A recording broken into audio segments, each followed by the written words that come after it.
Welcome to today's Lightcast webinar, where we're going to be looking at how you can unlock the power of digital badges, focusing in on actionable insights and solutions for colleges. This is the second in a series of webinars that we've been doing with Navagatr. Just wanted to introduce our guest today. We have myself, I'm account director from Lightcast. We also have Tim Riches, executive director from Navagatr. Hi, Will. Delighted to be here.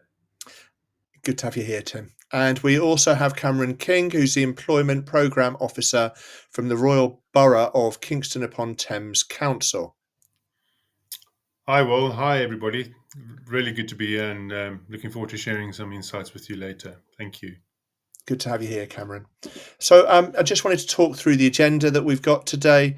It's quite packed. We've got a lot to fit in. We're going to, first of all, just describe and explain the Lightcast Navagatr partnership for those that aren't aware of the work that we do together. I'm going to talk a bit about the Lightcast skills taxonomy.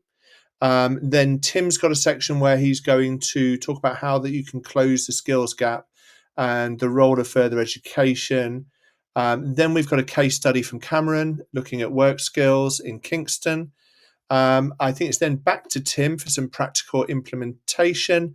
We will finish up with the key takeaways, a few next steps, and I've got a few resources to share at the end. So do stick with us right the way through. And without further ado, I just wanted to talk a little bit about the Lightcast Navagatr partnership, and I'll let Tim talk to Navagatr's mission, but want to just set out Lightcast's mission, which is to help education providers, communities, and government and employers unlock new possibilities in the labour market by providing them with the best data and insights on their particular labour market. And I think that's key to what we're discussing today. Tim, do you want to talk a little bit about Navagatr's mission? Yeah, absolutely. So our mission is to unlock human potential by recognizing all skills, not just those recognized by formal qualifications, but just learning wherever it happens, really. And that involves working in close partnership with partners like Cameron from local government, but also with employers and training providers. And in a sense, our mission really is to make their learning more visible and to amplify the learning that's happening already. So at Navagatr, we really believe that we don't necessarily have a skills problem, it's a communication problem. There's huge amounts of learning happening out there, but it's not being recognised. It's often being overlooked.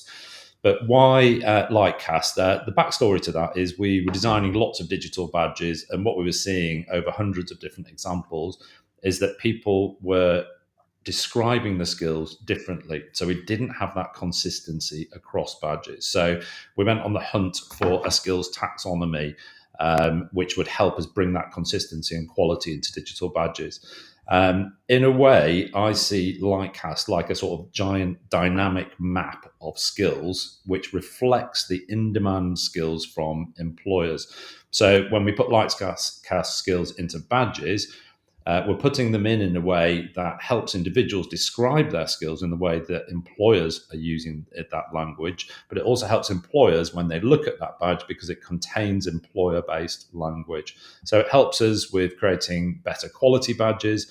It also helps us as well when we're looking to connect badges to opportunities for work. So getting that language right is really important, and that's really what's at the heart of this partnership between Navagatr and Lightcast. I always might have said this before, but with the danger of repeating myself, but I think it's always what I find so exciting about it is how we'll talk about this today, how practically you can operationalize the data to inform what happens on the ground, and that operational use case of being able to build pathways and that link through from defining your skills to employment is really interesting and exciting, and obviously we'll talk more about that. I want to talk a little bit about the Lightcast skills taxonomy. So we at Lightcast collect data from millions of job postings and online profiles every day. We then analyze that data, deduplicate it, curate it into a regularly updated skills library. It's updated every 2 weeks, and then it's organized into a simple, intuitive skills taxonomy, which is hierarchical. So we have over 32,000 real world skills terms. These are coming directly from the way employers are describing skills in their job adverts when they're going out to recruit. Those are then grouped together into 32 skills categories. And then below the high level skills categories, we've got skills subcategories, of which there are 400. And then for each skill, we break it down into 3 different classifications. Specialized skills, which are inherently linked to the skills required for an occupation or for the performance of a specific task. Then we have common cross-cutting skills. These will often be personal attributes or learned skills, really important in terms of employability skills, and often absolutely critical to when employers go to recruit. Then we also have certifications. So those are recognizable standards designated usually by industry or educational accreditation groups. For each of our skills, we have a definition. And for each of those skills, you can look at how it groups together and links with by occupation, by industry, by key words, and how they group together is really interesting to us. Now, I'm going to hand over to Tim, who's going to take us away from theory and into practice. Great, that's great, Will. Thank you. So, in the last webinar we did together, we had a really inspirational case study from Belfast. They're developing a whole series of workplace academies in response to local skills demands. They're creating badges and then pathways that lead people to real job opportunities using this integration. One of the pieces of feedback we had is, people can see the sort of transformational impact that this work is having, but people are really interested in how do you do this practically. So that's what I want to do today with Cameron, is just start to lift the lid on how you actually design and implement a credentialing system. And part of that we're going to be sharing at the end of this presentation is a series of templates that we've developed together. They started with WorkSkills Kingston, and now you can use them. They're called WorkSkills, and you can use them to start getting badging quickly. So just practical things that you can take away at the end of this webinar. So the work that Navagatr does, we work around 7 different regions and cities across the UK. We work with 3 LSIFs. Now, if you're not from the UK, that's a local skills improvement fund. And these are projects that work in partnership with local employers to develop courses that really meet local skills needs. So we've seen everything from advanced engineering to, believe it or not, drone shepherding. So it's not just humans that are at risk of losing their jobs. It's also border collies as well. But the pattern we're seeing is that people are, as a result of the LSIFs and other trends as well, they're starting to recognise advanced occupations. The challenge with that, of course, is that we've got a traditional qualification system, which is very difficult for that to keep up with these trends. So the challenge is, how do we create credentials and recognise learning which is aligned to the labour market, so that we've got consistency and quality as well across multiple regions, and also so we can see the data as well. And that's where digital badges or digital credentials come to the rescue. So they're designed to recognise any type of learning wherever it happens, from informal learning that happens outside of formal education, to training programs delivered by any institution, to certifications, to qualifications. And we've seen a massive rise in the amount of organisations, awarding bodies, or credentials if you're in the States, issuing those credentials. So just in the UK, across City and Guilds and Open University, they've issued 750,000 digital badges over the past year. And we've seen that trend and that move towards, even with qualifications, digitising those. And then finally, recognizing membership of an organization or an association. So one thing I would say is, a lot of what we're going to be talking about today is about the learner, but also what we're also seeing is a trend towards badges being used to recognize CPD as well. So when it comes to recognizing emerging occupations, we need to get the skills language right. So when you think about it, it was only in the late 90s that we started to see the word SEO, search engine optimization, being thrown around. And now that's a core skill within the Lightcast taxonomy. And then drone pilots, we started to see that in 2010. And then prompt engineering in AI, we only saw that a couple of years ago. So we have to have an emerging skills taxonomy in order to keep pace with the skills demands from employers. Badges can also be endorsed by local employers. And what we find is when that happens, we get increase in course inquiries and adoption and really high completion rates as well by linking the digital data, not just the skills and the badges, but also linking that back to you as a training provider as well, and seeing those benefits in the college, not just to the individual. I mentioned the Belfast case study before. So this is an example. The fibre splicing example is where they've developed a specialist skill.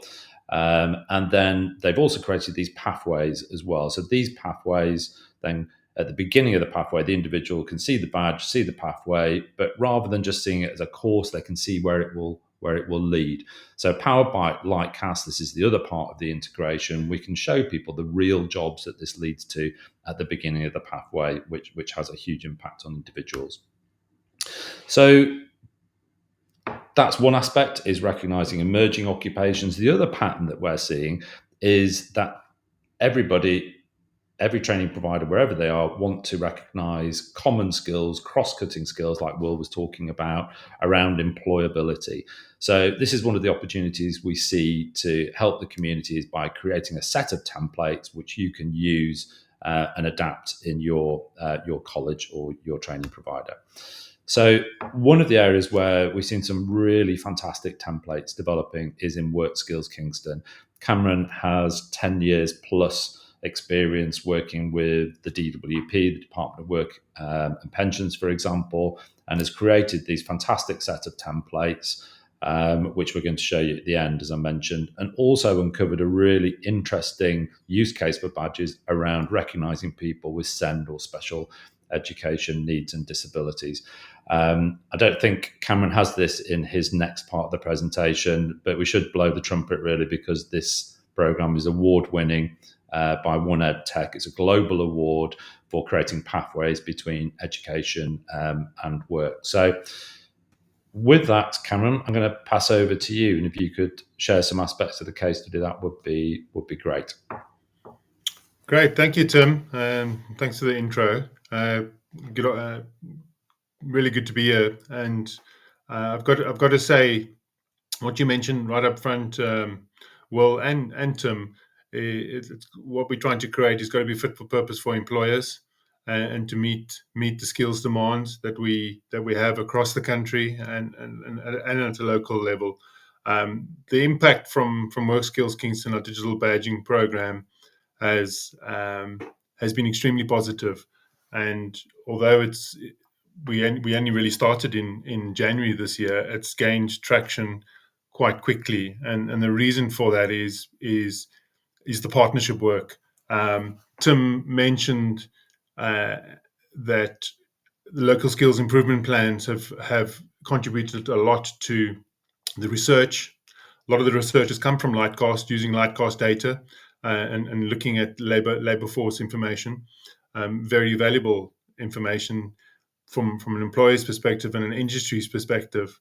But WorkSkills Kingston wouldn't have been possible without the community partners, some of which are on our screen at the moment. So these partners, the Kingston College, which is part of the South Thames College Group and Open University, and also very importantly, partners like the DWP and our great partners from the Open University, who've shared their entire Open Learn catalogue that can be incorporated with WorkSkills Kingston.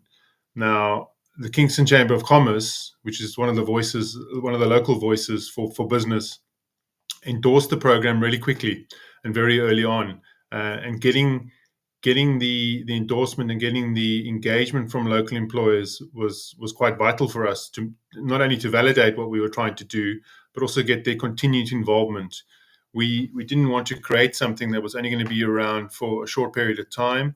As a council, Kingston Council, we're really buying into WorkSkills Kingston, both for our own recruitment and our own training pathways, but as well as for the community element. Tim mentioned the community element earlier, and as a local authority, why are we getting involved in driving learning pathways and creating digital badges? And really, I see our role as a local authority, particularly my role as a skills and employment lead, is to help drive participation to a plethora of existing learning, and really create new programs or new opportunities where we see the gaps existing, based on what employers want from priority sectors. Now, we've used the Local Skills Improvement Plan, the Department of Education Local Skills Improvement Plan, which emanates from Business London for London local authorities, and research from employers, and particularly for the sectors that require skills shortages or have skills shortages. When we started WorkSkills Kingston, we constantly heard about those cross-cutting themes that Tim alluded to, which was about employability.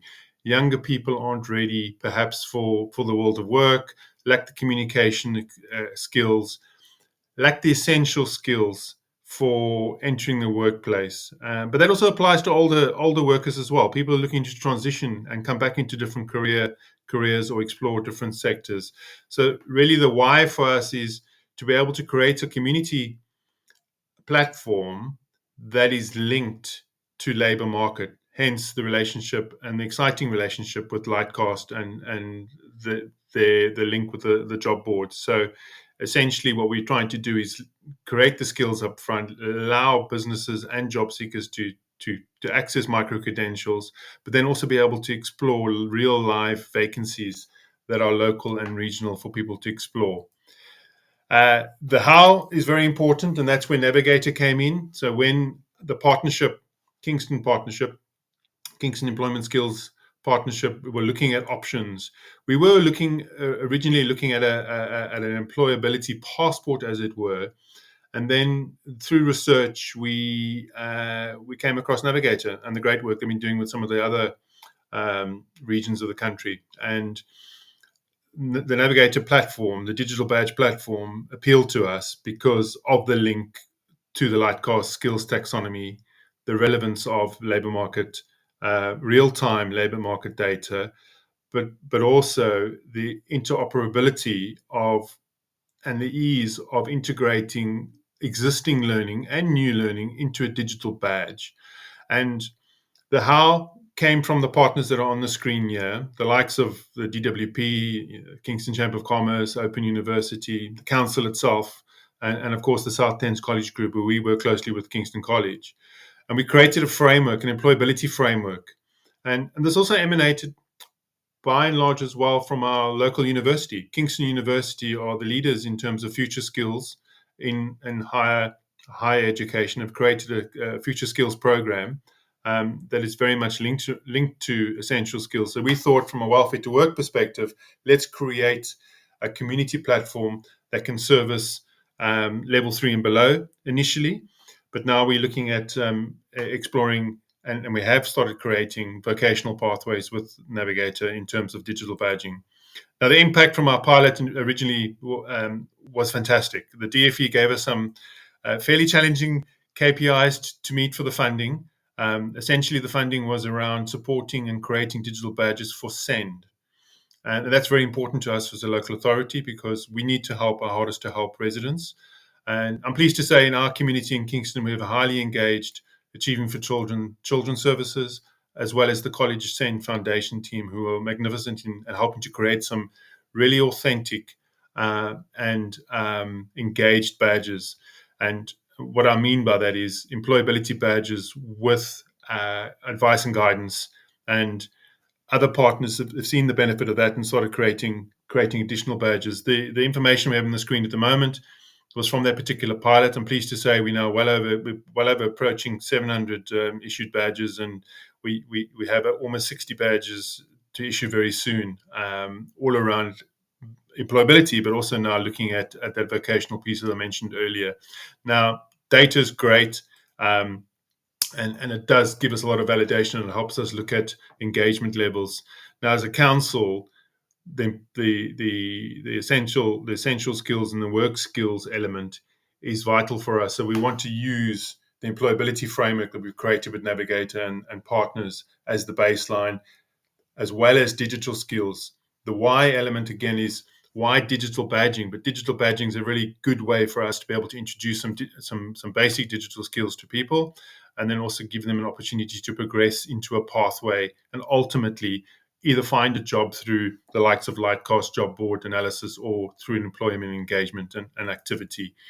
Now, Kingston College have been fantastic partners in doing some of this work with us, and have created some badges that are, Tim alluded to, templates. We want to do this in a community-based spirit. We are working with other local authorities and other partners and employers, and I'm pleased to say we're moving quite forward in terms of our next steps and what we want to try and do with WorkSkills Kingston in partnership with other local authorities and other partners. Now, the feedback from learners, the feedback from partners is important. The next couple of slides I'm sharing with you is some feedback from partners who participate in the original pilot and who are still participating and still creating new badges. But we're getting new partners on board all the time, particularly around sports and activities. We've recently added Fulham Football Club to our stable of partners who do fantastic community outreach work. And we're also looking to create vocational learning around retrofit and green skills, working with our South London Partnership colleagues and the Retrofit Skills Centre. And another exciting development that we're working on is our formative relationship with IBM UK and Ireland, where we are looking to activate and socialise their skills build platform, which is an existing stable of micro-credentials driving learning in tech and digital. And then, of course, health and social care. So partners like the likes of Skills for Care nationally, as a local authority, we're trying to support our providers who provide health and social care workers, as well as the NHS. We're trying to drive and improve staff retention, attract people to the sector. The next steps are very exciting in partnership with Navagatr and Lightcast. And the vocational badges that we are going to be issuing will be underpinned by the employability framework. And Tim has already alluded to the fact that Navagatr and team are very, very willing to share their template, and we're willing to share their template, and we're looking to work with other partners around the country. I'm going to hand you back to Tim, and I'm very, very pleased to take any queries or questions from any of you on the call today. So I know Will and the team will be sharing our contact details later. Thanks, Tim. Yes, no problem. No, I was just thinking back, Cameron, to the launch of the project, and it nothing focuses the mind, does it, from hearing that you had 6 months to 3 months to deliver it. So this has really been delivered in breakneck speed, which makes it all the more impressive. And also one of the things that was really impactful, and maybe we could send this video around later, but was actually listening to some of the recipients of the SEND badges. So when you look at the statistics around recognising SEND groups, it's around 20% of that group gets a sort of national average 5A to C sort of thing. So and that impact on an individual, having that credential and the lift of self-confidence as well. And the teachers talking about how it gave them a sort of framework and professionalised that learning as well. Is there anything else sort of on the feedback you heard from that group you wanted to share? Definitely, Tim, and particularly in the FE sector, and in the region we are in, where sixth form colleges and sixth forms from senior schools are set a fairly high benchmark in terms of attainment, and they've seen it. Whether it's the cohort from the pandemic cohort, as they call it, coming into colleges who have various difficulties, learning difficulties, or perhaps other challenges. SEND is an extremely important cohort, and unfortunately growing cohort in terms of the need and the cooperation between our Achieving for Children Children's Services and the Kingston College SEND Pathways team, who, by the way, in a lot of cases were dealing with the same resident. So and that was what the WorkSkills Kingston pilot project, which is now an ongoing project, I'm pleased to say, has demonstrated is the power of partnerships and working and collaborating together for the benefit of the resident.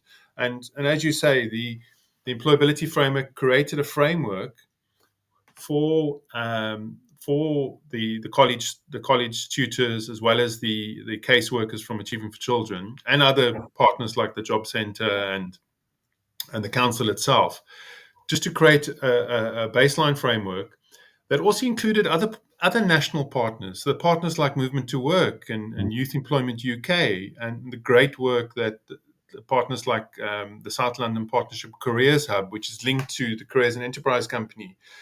There's a lot of synergy there, and as I mentioned, I think in the outset of my start of my piece, is that as a council we want to drive participation to existing learning and existing pathways, and that's something that's been really encouraging, really positive from the feedback from those partners who participated, because they've been able to and been exposed to other learnings they weren't actually aware of through the digital badging process, Tim.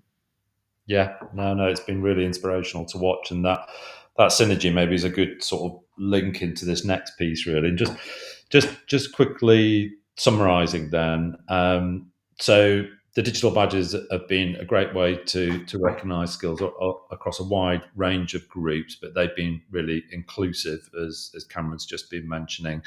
There's a boost in motivation in those groups. There's the framework to be able to recognise that learning, which is perhaps has been lacking before, and then being able to see all of that wonderful data that Cameron shared earlier. I know that's a little bit out of date now, but and things are really, really growing and developing. So just move us on. So it was the interesting bit here, really. What Cameron and us have been discussing is how can we help other people benefit from this wonderful work as well. So we now have 10 ready to use templates which allow you to. They're based around employability, so you've got everything from how to set up a LinkedIn profile to volunteering, work experience, and we're seeing that commonality around employability programs across the country. So these are a set of ready-made templates that you can take and use within your organisation. And what we're hoping is that will just really streamline the process of adopting digital badges. And we don't see the benefit of just constantly reinventing the wheel with these programs. So if we can do anything to make that process easier, then we will do.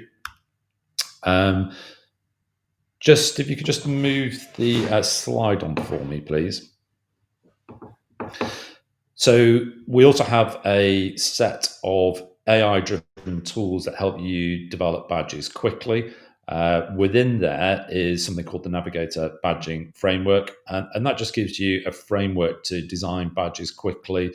I know I presented at the beginning just different types of learning, from informal learning to certifications to qualifications, and it provides that framework for you to simply just a sort of point and click interface to create those credentials. What the AI does, which is really clever, is it will, using a simple prompt-based interface like ChatGPT or Claude or Gemini, whatever you use, it will then go off to the Lightcast database and it will find the skills that are relevant to that particular credential. And believe me, searching through a database of 30,000 skills is not something you want to do. So this is a good application of AI. If we could move along, please. So yes, so Yeah, as I mentioned at the beginning, we have this badging framework built into that interface just to help you develop badges simply. And then under this as well, there are also 5 different modes or levels of learning, and we're going to be talking about this in perhaps future webinars. So everything from just exploring a light touch piece of learning. So within Cameron's context, you used this. For jobs fairs, didn't you, Cameron, where you'd have a QR code where someone could come along, it would demonstrate that they participated and talked to an employer.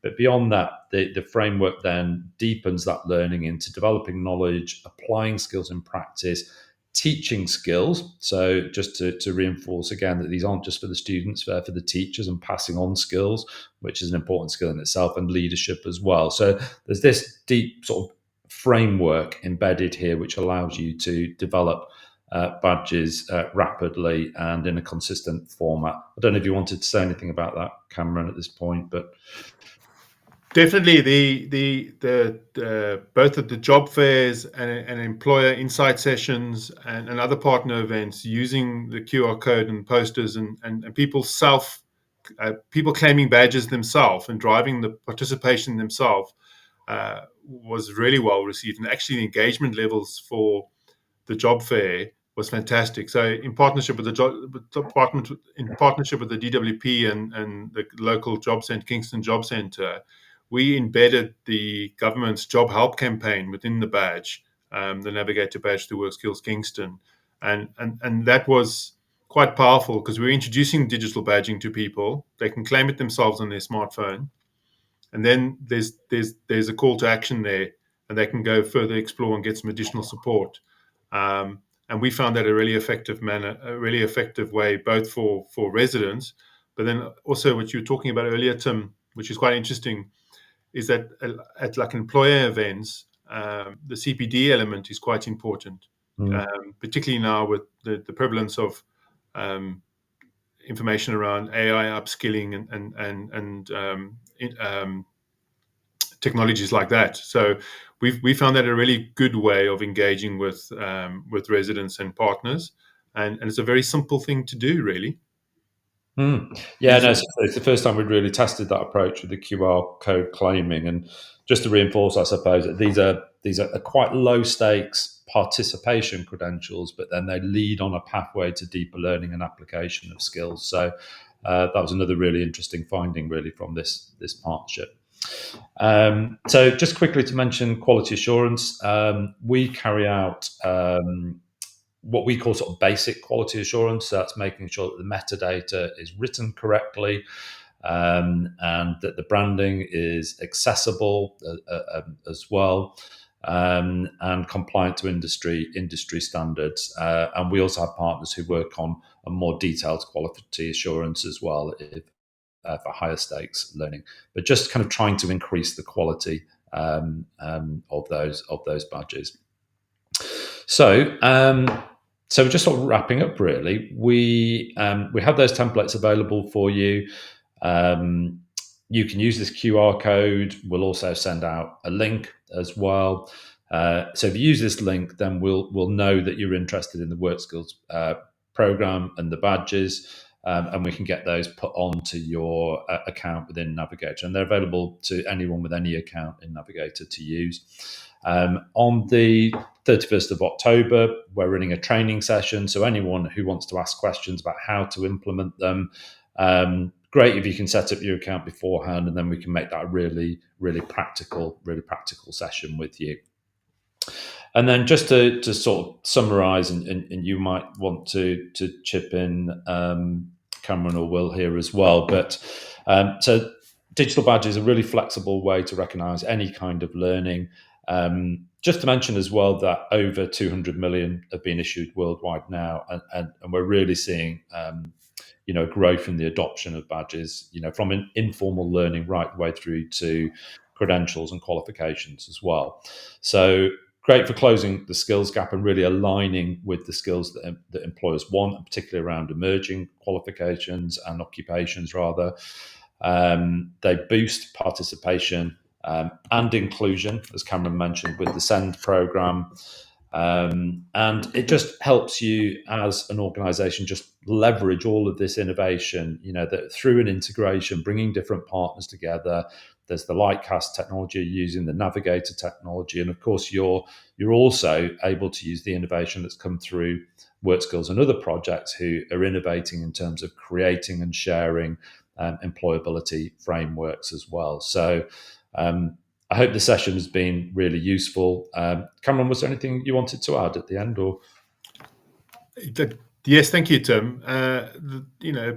Leveraging digital innovation, the key word for us as local authorities, communities there, and you're just getting back very briefly back to the QR codes. We're using digital badging a lot for our schools, because the careers advice and guidance in schools leads to those year 12s and year 13s are going to be college students soon, some of them.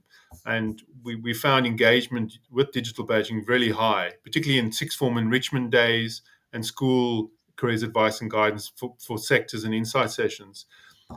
The communities is key, I think, and this is something we're quite excited about as a local authority, is that we're doing this in partnership with our community, with our partners, and through the likes of Lightcast and Navagatr, other regions and other local authorities. So I would encourage people on the call today to take up the offer of your templates, Tim, just to see how it actually works in practice. But thank you.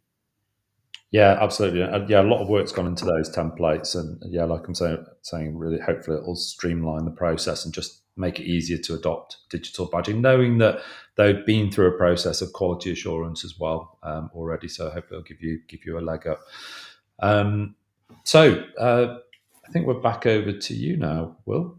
Yeah, I just wanted to, firstly, thank you both. I found Cameron's case study to be really interesting, and I, as you know, I get really excited when you see the impact that this type of initiative can have on the ground.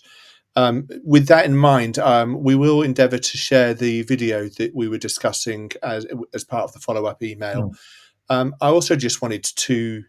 I think people can be daunted by the terminology around digital badges, and I think the fact that you're introducing templates that are proven and you've got the training on the 31st of October, just encourage anyone that's interested to engage with both of those, and also to reach out to us if they've got any questions. Just wanted to say thank you, Cameron. Thank you, Tim, for everything that you've shared with us today.